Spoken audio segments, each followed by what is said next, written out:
Astaghfirullah Rabbal baraya, Astaghfirullah minal khataya.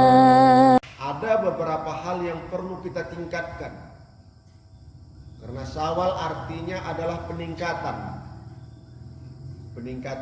maupun hablum minallah wa hablum minan nas.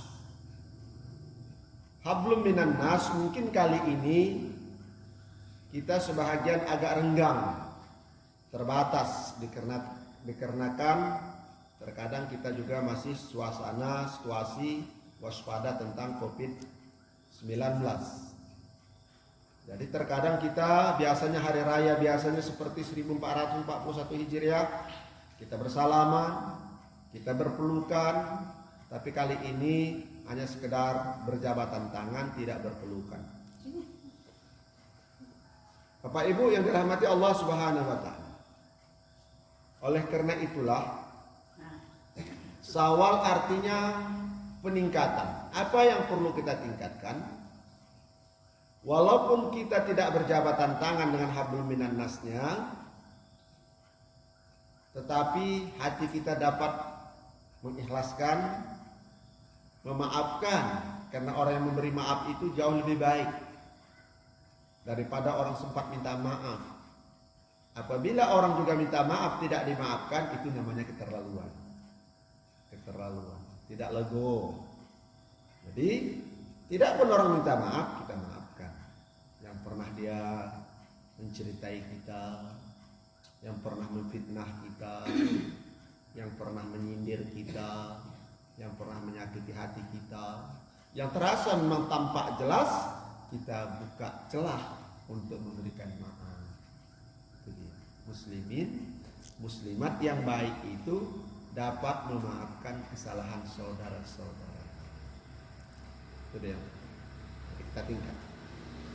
Kemudian dengan selama ini barangkali kita sedikit agak renggang, pupuklah silaturahim yang kuat. Karena umat Islam itu harus kuat silaturahimnya, jangan putus. Maka saya selaku Ketua Majelis Ulama Kecamatan Tanjung Pura, Majelis Ulama Indonesia Kecamatan Tanjung Pura, tidak memandang maupun dia Salafi, Muhammadiyah, NU, Tabligh, Ahli Sunnah wal Jamaah, tidak ada kita memandang satu dengan lainnya. Itu ada hal yang harus merenggangkan, memisahkan tali persaudaraan al-muslimun akhul muslim. Kita tidak bisa berpisah, harus bersatu. Walaupun terkadang kita dalam masalah fikih, pendapat-pendapat khilafiyah para ulama-ulama ada perbedaan pendapat, tetapi itu tidak membuat kita renggang. Apalagi satu paham ahli sunnah wal jamaah, jangan ada renggang antara suku Jawa dengan Melayu, tidak ada kerenggangan. Karena yang membuat mulia itu adalah inna akramakum indallahi atqakum. Yang paling mulia di sisi Allah itu Allah jamin, Allah nyatakan, jelaskan bahwa yang lebih bertakwa. Siapa yang lebih bertakwa itu yang mulia di sisi Allah. Maka bukan disebutkan suku atau kabilah-kabilah di negara Arab. Yang hablum minallah yang harus kita tingkatkan ini bulan Syawal. Saya tidak bacakan hadisnya. Siapa yang puasa di dalam bulan Syawal ini 6 hari, 6 hari dia berpuasa, sama dengan berpuasa pahalanya 1 bulan. Jangan diabaikan ini. Yang belum besok dapat memulai. Boleh berkelang-kelang hari, yang penting masih ada dalam bulan Syawal. Kalau besok sudah 8 Syawal, berarti masih ada 22 hari lagi bulan Syawal. Boleh hari ini puasa, besok perai, besok puasa. Tapi jatuh pada hari Jumat, kalau tidak mau lanjut pada hari Sabtu, bagus pada hari Kamisnya. Atau pada hari Sabtunya. Kalau memang lanjutkan sampai Minggunya. Itulah berpuasa sunat di dalam bulan Syawal. Tentu kita selama ini sudah terbiasa puasa ini 30 hari 1441 Hijriah. Jadi kalau dilaksanakan cuma 6 hari bukanlah suatu perkara yang sangat berat. Kenapa? Kita sudah ditempa, dilatih selama 30 hari, tinggal menambahkan 6 hari saja lagi. Sekali lagi saya katakan pahalanya sama dengan 1 bulan kita berpuasa di bulan Ramadan. Kemudian hablum minallah ini yang berikutnya adalah Bapak Ibu, coba kita budayakan sholat duha. Siapa yang 4 rakaat sholat duha, maka Allah cukupkan keperluannya di sore hari. 4 rakaat. Kalau bisa 8 rakaat. Usolli sunatan duha raka'ataini lillahi ta'ala. Kalau tak bisa ayatnya surat ad-duha, boleh qul ya ayyuhal kafirun. Tak bisa qul ya ayyuhal kafirun, qul huwallahu ahad. Rakaat keduanya qul a'udzu birabbin nas. Kembali lagi ngerjakan rakaat yang ketiga dan yang keempat setelah salam tadi, 4 rakaat. Allah cukupkan keperluan kita di sore hari. Betapa pemurah dan penyayangnya Allah kepada hamba-hambanya. Dalam hadis qudsi ini dijelaskan seperti itu. Semua nilai tambah yang luar biasa. Sayang orang tua terhadap anak ada batasnya. Tapi sayangnya Allah kepada hambanya tiada batasnya. Sampai di sini dijelaskan dalam hadis qudsi ini juga, dengan kita melaksanakan wa amilus sholihat, amal-amal ibadah tadi, seperti sholat duha, sholat sunat fajar, manfaatnya, fadilahnya adalah siapa yang melaksanakan sholat sunat fajar sebelum sholat subuh, ridha Allah seluas langit dan seluas bumi. Walaupun terkadang kita berpikir langit itu sekedar itu saja. Di langit itu ada bintang. Bahkan bintang itu beraneka ragam.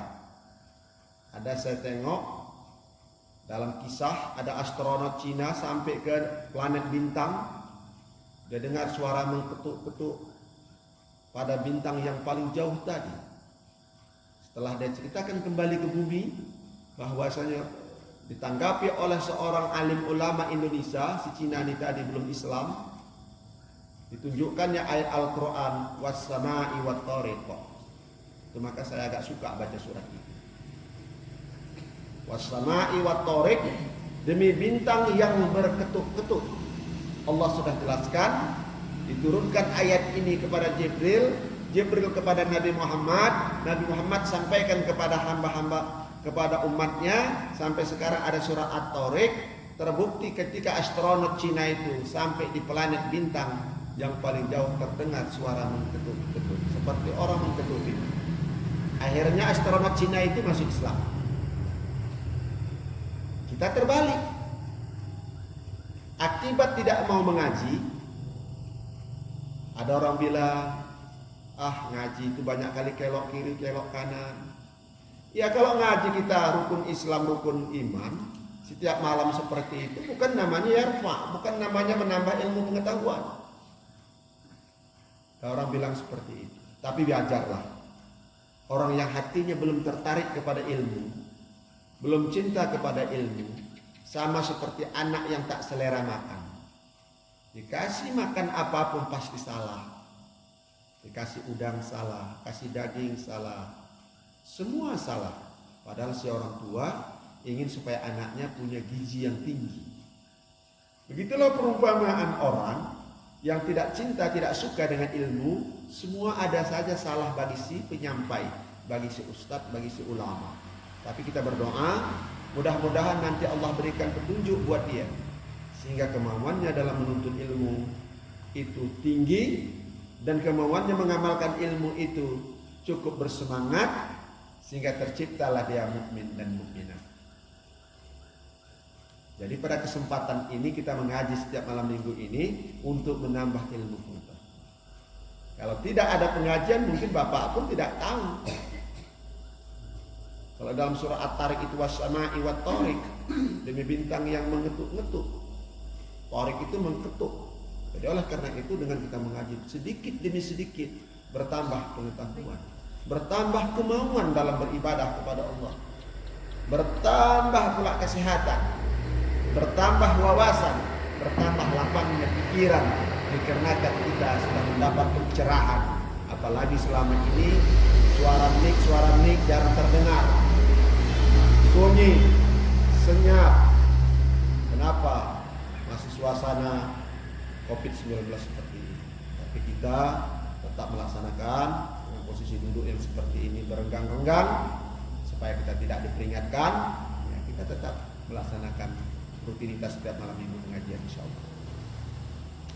Yang berikutnya apa amalan? Yang berikutnya, apabila seseorang itu kata Allah lupa dalam mengingat Allah, termasuk pengajian ini lupa, tak mau berzikir, tak mau beristighfar, kadang-kadang satu hari satu kali aja cuma, mungkin pun itu pun kalau ada anaknya jatuh terjerembab, astagfirullah, bacaan pun kadang-kadang salah. Padahal kita dianjurkan berzikir sebanyak-banyaknya, beristighfar sebanyak-banyaknya, bertasbih sebanyak-banyaknya, bertahmid sebanyak-banyaknya, ya, sehingga kita dekat dengan Allah. Allah jelaskan dalam hadis qudsi ini, isinya aja saya sampaikan. Siapa yang tidak mau mengingat kepada Allah, maka Allah tidak ingat kepadanya. Contoh, saya beli jeruk di Tanjung Pura. Karena cucu saya dekat dengan saya ingat dengan cucu saya. Tak banyak satu biji jeruk saya kasih. Kenapa? Dia ingat sama saya ingat dengan dia. Ketika hamba Allah pun lupa kepada Allah, Allah lupa kepadanya. Kalau ada rezeki, tak teringat dia merintahkan malaikat Mikail untuk menyampaikan rezeki. Ketika ada peluang usaha, Allah pun tidak mau menyampaikan kepada Mikail untuk peluang celah usaha itu. Ketika ada silaturahim, orang memberikan informasi-informasi, malaikat Mikail pun tidak mau sampaikan itu. Kenapa? Dia tidak ingat kepada Allah, maka Allah tidak ingat kepada dia. Dia lupa kepada Allah, Allah melupakan dia. Betapa indahnya ketika kita senantiasa ingat kepada Allah. Ketika sholat, kita ingat dia. Ketika pengajian begini, yang kita bicarakan firman-Nya, untuk rasa kita bertakarub mendekatkan diri kepadanya, mahabbah untuk mencintainya. Kemudian kita rasa rajak, berharap pertolongannya, apalagi dalam musibah wabah seperti ini. Inilah manfaat pengajian, karena kita dalam situasi mengingat Allah. Maka ketika kita sudah mengingat Allah, Allah akan ingat kita. Ketika kita sedang mendekatkan diri kepada Allah, Allah dekat dengan kita. Ini manfaat. Tapi terkadang orang selalu berpikir begini, apa sih gunanya belajar? Saya dalam minggu ini banyak saya temukan orang yang tidak paham dengan agamanya sendiri.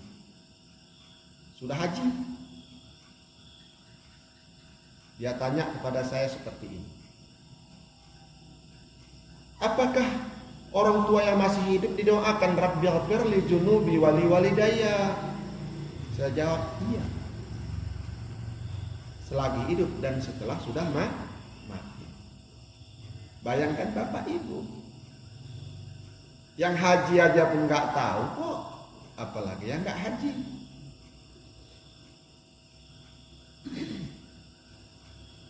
Tapi selalu menganggap diri sudah serba lengkap dalam ilmu pengetahuan.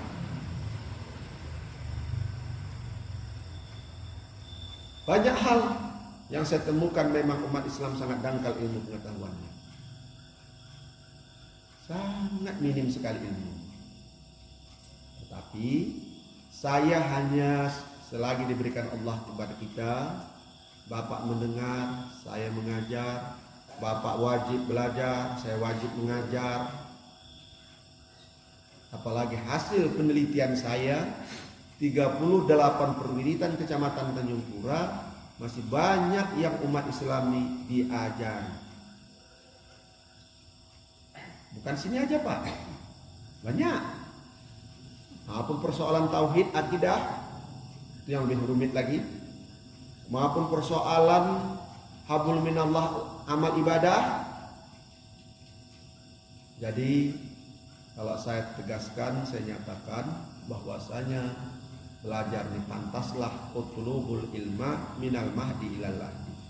Tuntutlah ilmu pengetahuan itu dari sejak lahir diajarkan sampai ketika mati ditahlilkan la ilaha illallah.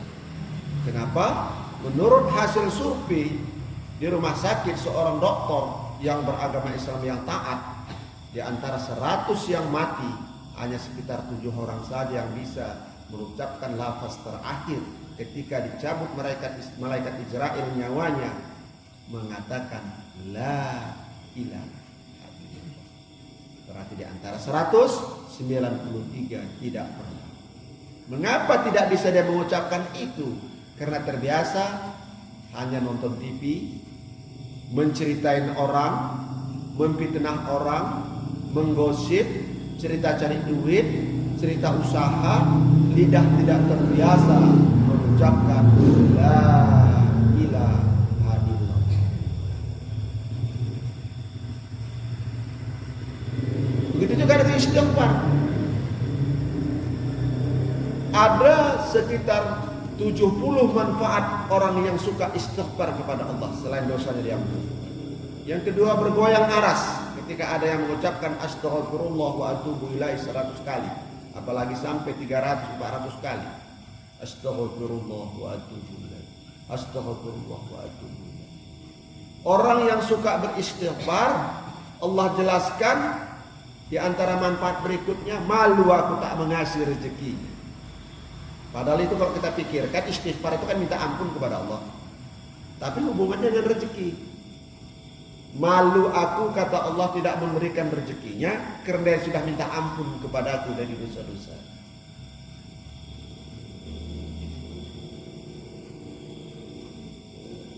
Man lazima istighfar yaj'al lahu makhraja.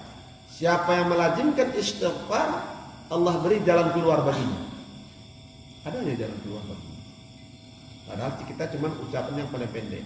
Astaghfirullah wa atubu ilaih, astaghfirullah wa atubu ilaih, astaghfirullah wa atubu ilaih. Nah, kenapa kaji ini kita perulang? Biasanya itu kita terbiasa dengan bulan suci Ramadan aja, diperbanyak amal. Khawatirnya habis Syawal kita lupa dengan amalan. Amalan ini tidak harus di rumah. Istirahat kita dari kerja di ladang, astagfirullah wa atubu ilaih, astagfirullah wa atubu ilaih. Yang mudah-mudah aja, agar senantiasa kita ingat kepada Allah Subhanahu wa ta'ala.